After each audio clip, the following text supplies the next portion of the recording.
할렐루야, 6월의 새 아침이 시작이 되어졌습니다.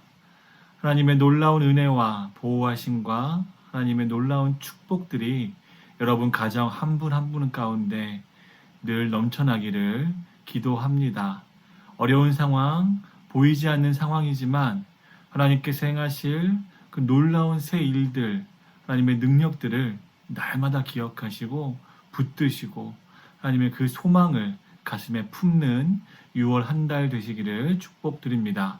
우리 다 같이 너 시험을 당해 하나님께 찬송가 올려드리심으로 6월 첫날 새벽 예배를 시작하겠습니다.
사랑하는 여러분, 지난밤도 평안하셨습니까?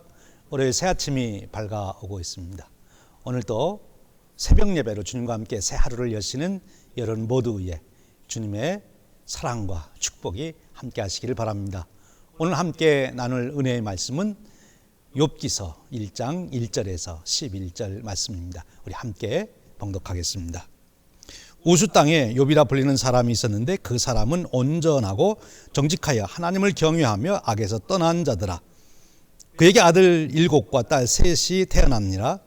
그의 소유물은 양이 7,000마리요 낙태가 3,000마리요 소가 500개로의 암나귀가 500마리이며 종도 많이 있었으니 이 사람은 동방 사람 중에 가장 훌륭한 자라. 그의 아들들이 자기 생일에 각각 자기 집에서 잔치를 베풀고 그의 누이 3명도 청하여 함께 먹고 마시더라. 그들이 차례대로 잔치를 끝내면 욥이 그들을 불러다가 성결하게 하되 아침에 일어나서 그들의 명수대로 번제를 드렸으니 이는 욥이 말하기를 혹시 내 아들들이 죄를 범하여 마음으로 하나님을 욕되게 하였을까 함이라. 욥의 행위가 항상 이러하였더라. 하루는 하나님의 아들들이 와서 여호와 앞에 섰고 사탄도 그들 가운데 온지라. 하나님이 사탄에게 이르시되 네가 어디서 왔느냐? 사탄이 여호와께 대답하여 이르되 땅을 두루 돌아 여기저기 다녀왔나이다. 여호와께서 사탄에게 이르시되 네가 내 종 욥을 주의하여 보았느냐? 그와 같이 온전하고 정직하여 하나님을 경외하며 악에서 떠난 자는 세상에 없느니라.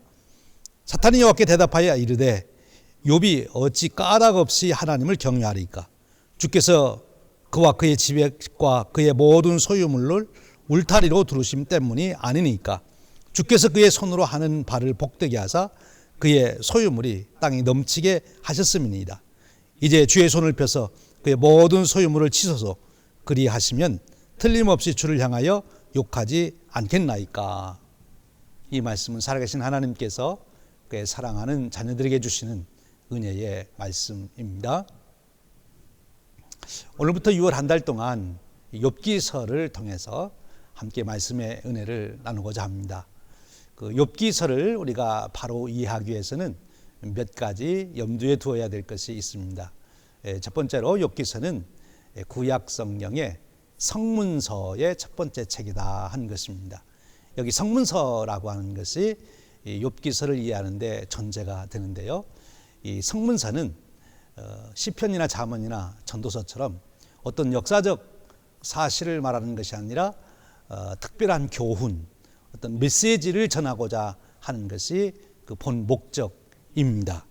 욥기서도 똑같이 이제 그런 것이죠. 욥기가 바로 42장에 되는 방대한 양을 가지고 있습니다. 그런데 욥기서를 이해하기가 어려운 것이 양이 방대해서라기보다는 그 주제, 다루는 내용 때문에 그렇습니다. 그 내용이 상당히 흥미롭습니다만, 그러나 앞뒤를 잘 연결해서 생각하지 않으면 이 욥기서가 주는 메시지를 우리가 놓칠 수가 있다 하는 거지요. 욥기서는 우리 인간의 고통의 문제, 고난의 문제를 다루고 있습니다. 특별히 의인의 고난의 문제를 다루고 있습니다. 이 욥기를 구약 성경에서 가장 철학적인 책이다 하는 것도 바로 이제 그 주제 때문에 그런 거죠. 19세기 낭만주의 시인의 한 명인 윌리엄 브레이크는 구약 성경의 욥기를 인류 최고의 문학이다라고까지 극찬했습니다. 다루기 힘든 인간의 고난의 문제를 정말 심도 있게 다루고 있기 때문에 그렇습니다. 이 욥기를 연구하는 것은 다른 성경 말씀과 또 같습니다만, 특별히 욥기서는 그것을 단순히 하나의 지식적인 이해 또는 그 내용을 찾아내는 것보다는 이 욥기서를 공부하는 동안 욥기서를 한번 소리내서 읽고, 그리고 숙고하고 같이 고민하고 궁금해하고, 또 욥기서에 일어나는 일들로 인하여 불안한 마음까지도 한번 가져보는, 그렇게 깊이 삶을 통해서 묵상을 할 때 우리가 이 욥기서에서 전하고자 하시는 하나님의 말씀, 그 메시지를 우리가 바로 경험하게 된다 하는 것입니다. 이것을 이해하는 것보다 이것을 내가 한번 경험해야 되겠다 하는 그런 태도로 욥기서를 접근해 보시라 하는 거지요. 욥기서가 우리 인간의 가장 심오한 문제인 고난의 문제, 그것도 의인의 고난에 대한 문제를 다루기 때문에 바로 우리의 이성적인 그런 논리적인 사고만 가지고는 깨닫기가 어려운 책이다 하는 것입니다. 사람들은 자신이 고난을 당하게 되면 그 고난의 이유를 찾아보고 의미를 따져보게 됩니다. 또 주위에 있는 사람들이 고난을 당할 때, 특별히 아주 장기적인 고난을 당할 때 우리는 그 고난의 이유를 묻기도 하지요. 보통 사람들이 생각하는 고난은 벌 받아서 그렇다, 그래서 죄 때문에 고난을 당한다, 그런 생각을 갖기도 하고요. 또 하나님께서 축복하시려고 연단하는 것이다, 그런 시각을 갖기도 하고, 또는 이 고난은 사탄이 우리에게 시련으로 우리를 넘어뜨리려고 주는 것이다, 뭐 그런 생각을 갖기도 합니다. 여러분들의 생각은 어떻습니까? 이제 욥기서를 통해서 이 고난의 문제, 특별히 의인의 고난의 문제, 이것을 우리에게 대비해 본다면 우리 성도의 고난의 문제를 어떻게 볼 것인가 하는 것을 우리가 함께 찾아볼 보려고 합니다. 이제 우리가 이 고난의 실체가 뭔지, 또 이 고난이라는 문제를 놓고 우리가 어떻게 어떠한 태도를 가져야 되는지 한번 욥기서를 통해서 우리 함께 찾아가 보며 하나님의 은혜를 나누겠습니다. 이제 욥기서 1장 1절을 보십시오. 우수 땅에 욥이라 불리는 사람이 있었는데 그 사람은 온전하고 정직하여 하나님을 경외하며 악에서 떠난 자더라 라고 말합니다. 욥을 소개하고 있습니다. 그가 우수 땅이라는 곳에 살고 있다 하죠. 우리가 사람을 소개할 때 그 고향을 많이 얘기하는데 욥도 지금 그가 어느 땅에 살고 있는지 말합니다. 그런데 이 우수 땅은 우리가 성경적인 지리를 통해서 본다면 에돔 땅에 위치했다 그렇게 말합니다. 그런데 에돔 땅은 하나님이 축복하시기로 한 약속의 땅이 아니죠. 이방 땅이지요. 그런데 그 이방 땅에 살면서도 어떻게 욥은 하나님을 경외하게 되었는가 하는 생각도 우리가 해봅니다. 아주 특별한 사람이죠. 이방 땅에 살면서도 하나님을 경외한 욥을 소개하고 있습니다. 일반적으로는 이 욥이 어느 시대 사람이냐 이렇게 볼 때 아마 아브라함이 살던 시대 사람이 아닌가 이렇게 생각을 합니다. 성경 어디를 찾아봐도 욥이 어느 시대에 살았다 하는 것은 없습니다. 아브라함 시대에 살았지 않겠나. 그러나 이제 아브라함과 하나님이 약속하신 그 언약과는 전혀 연결이 되지 않은 그랬던 사람의 입니다. 그럼에도 욥이 하나님을 경외했다 하는 이 말이 우리에게 참 인상적으로 다가옵니다. 욥을 소개하면서 욥기서의 그 강조점은 뭐 고향이나 어느 시대냐 이게 중요한 게 아니고 욥이 어떠한 사람이었느냐 여기에 지금 사실 집중하고 있는 거거든요. 그가 어느 땅에 살았느냐 어느 시대에 살았느냐 그건 별로 중요한 것이 아니고 그가 어떤 사람이었느냐 이것이 중요한 거예요. 오늘 성경은 뭐라고 설명합니까? 어떻게 소개합니까? 온전하고 정직하여 하나님을 경외하며 악에서 떠난 자들아 그렇게 말합니다. 이 온전하다고 하는 것은 이 blameless 흠잡을 것이 없다는 거죠. 털어서 먼지 안 나는 사람이 있느냐 그런데 욥은 털어도 먼지가 안 나는 사람이었습니다. 온전한 그런 사람이었다. 그리고 정직한 사람이었다 그렇게 말하고 있습니다. 정직한 사람이었다. 하나님을 경외하는 사람이었다라고 말합니다. 이 하나님을 경외하는 것, 하나님을 두려워했다. feared God인 거죠. 하나님을 두려워했다. 그리고 악으로부터 떠나 있었다. 악으로부터 떠나 있었다. 여기 악으로부터 떠나 있었다는 말을 우리가 조금 더 생각해 보면 죄가 없다 그런 뜻이 아니고 여기 악이라고 하는 것은 그 죄보다는 그 사람이 가지고 있는 의도 그러니까 악한 뜻을 품고 누구에게 해를 끼치려고 하는 것 내가 인간이기 때문에 모르고 했는데 그게 다른 사람에게 해가 될 수도 있어요. 근데 그거는 악이 아니고 내가 그것이 다른 사람에게 해가 될 줄로 알면서 또 아니면 더 나가서 그에게 해를 입히려고 의도적으로 이제 하는 것 그것이 악한 것이죠. 그러니까 지금 이 욥에게 있어서는 인간의 한계성 인간으로서 전지전능하지 못하기 때문에 실수는 할 수 있지만 자기가 마음에 의도적으로 악을 행하려고 그걸 알면서 그렇게 한 것은 없다. 참 대단한 것이죠. 악으로부터 떠나 있었다. 한마디로 말하면 욥은 인간적으로 볼 때 완벽한 사람이었다. 이렇게 표현할 수 있습니다. 그런데 이 욥에 대한 얘기가 성경에 딱 한 군데 더 나온 데가 있습니다. 에스겔서 14장 14절입니다. 비록 노아, 다니엘, 욥 이 세 사람이 거기에 있을지라도 그들은 자기의 공의로 자기의 생명만 건지리라. 이 말씀 중에 있는 거예요. 그러니까 자기의 행위로 공의의 인정을 받을 수 있는 사람을 이 에스겔은 3명을 들고 있어요. 노아, 다니엘, 욥.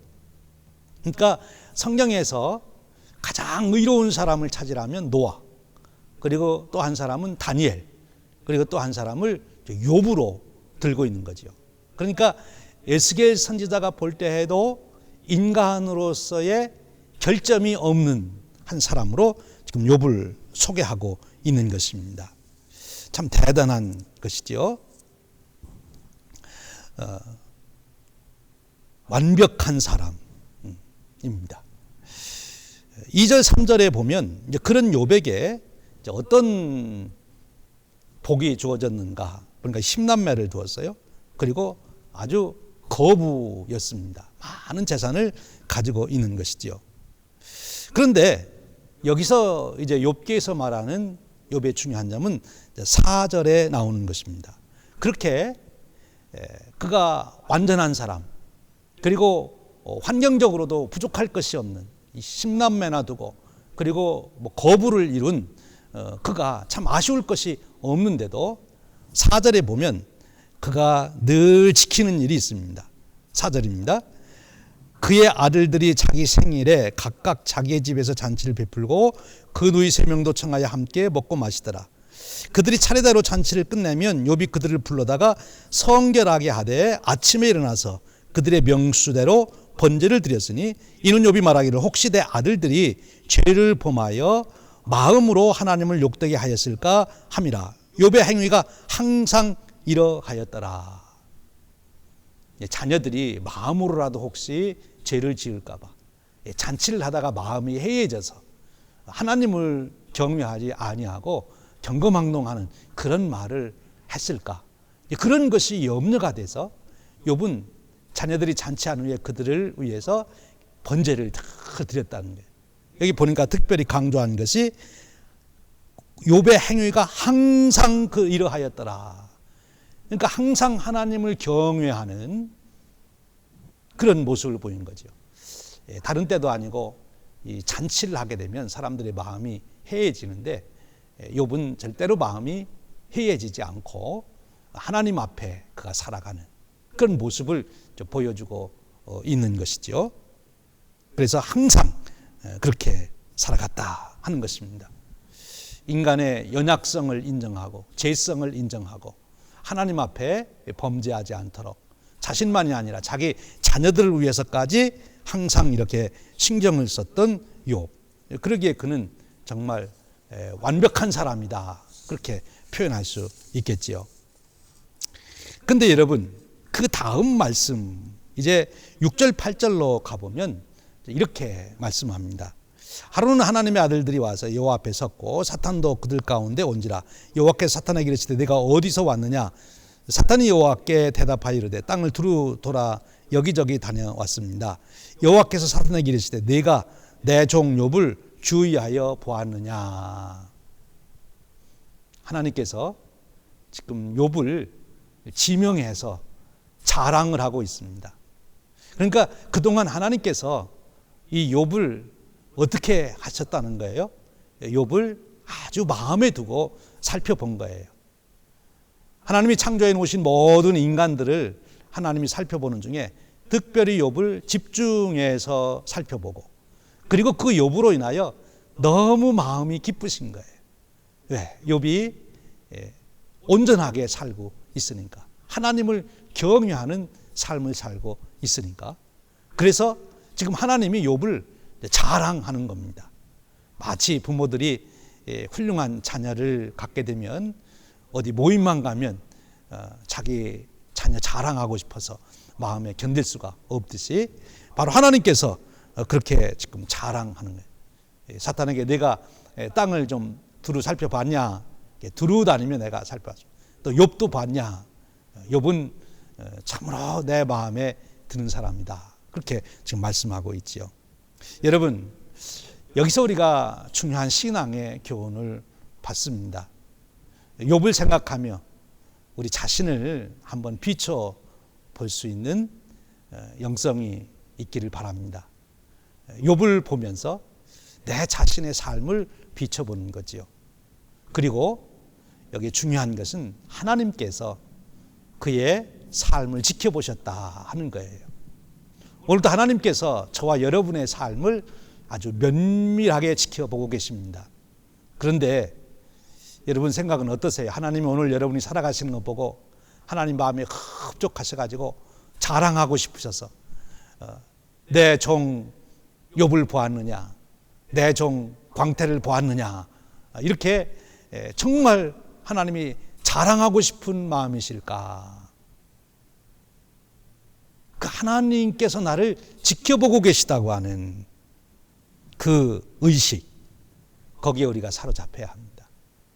욥이 왜 완전하고 정직하고 그리고 하나님을 경외하고 악에서 떠난 삶을 살 수 있었습니까? 그것은 하나님께서 지금 나를 지켜보고 계신다, 그 의식이 늘 있었기 때문인 줄로 압니다. 오늘 저와 여러분에게도 바로 그런 삶의 축복이 주어지시길 바랍니다.